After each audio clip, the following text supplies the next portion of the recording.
नमस्कार साथियों, हिंदू राष्ट्र 3.0 पे आपका स्वागत है। कल भारत की सरकार ने आम बजट लाया। इस आम बजट में सभी वर्ग के लोगों को ध्यान दिया, ज़्यादातर बिहार और आंध्रा को ध्यान दिया, क्योंकि मोदी सरकार अपने दोनों सहयोगियों को कस के जकड़ ली। अब ये कहीं भागने वाले नहीं।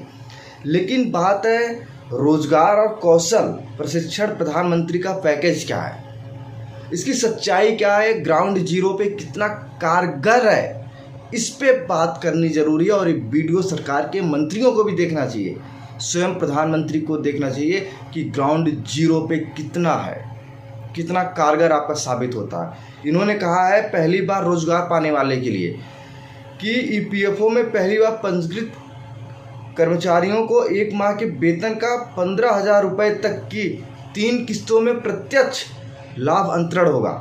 लेकिन सरकार के लोगों को हम बता देना चाहते हैं कि हमारे देश में ऐसी न जाने कितनी कंपनी चलती है। नोएडा, ग्रेटर नोएडा, मानेसर, फरीदाबाद, इन जगहों की मैं बात कर रहा हूँ। यहाँ पे न जाने कितनी ऐसी कंपनियाँ चलती हैं जहाँ बच्चों के पीएफ तक नहीं कटते, ईएसआईसी तक नहीं कटता, और उनकी जो सैलरी है 8 घंटे की मुश्किल से मुश्किल 7,000-8,000 रुपये है।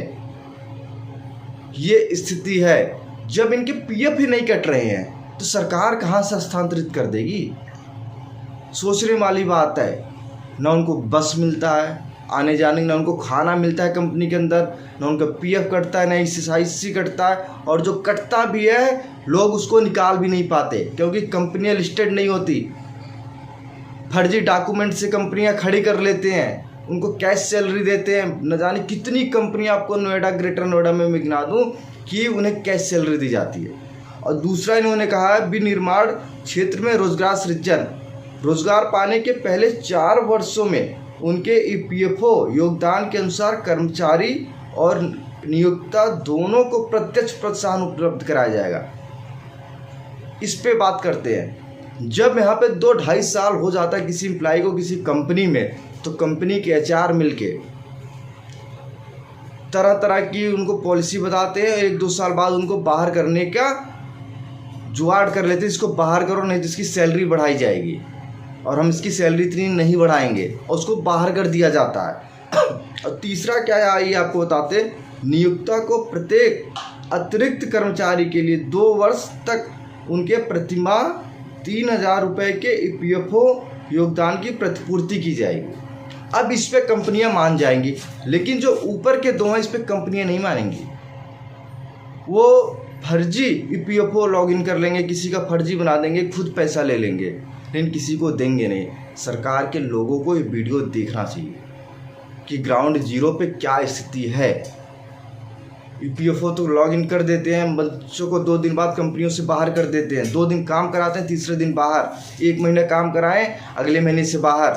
ये स्थिति ग्राउंड जीरो पे है। सरकार के लोगों को जानना चाहिए। नोएडा, ग्रेटर नोएडा के अंदर मतलब लोगों की ज़िंदगी के साथ ही कंपनियां खिलवाड़ करती हैं।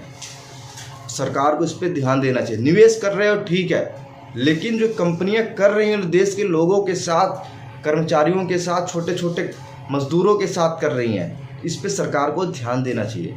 2 दिन कम बुलाते हैं, तीसरे दिन बाहर कर देते हैं, 2 दिन के भी पैसे नहीं देते।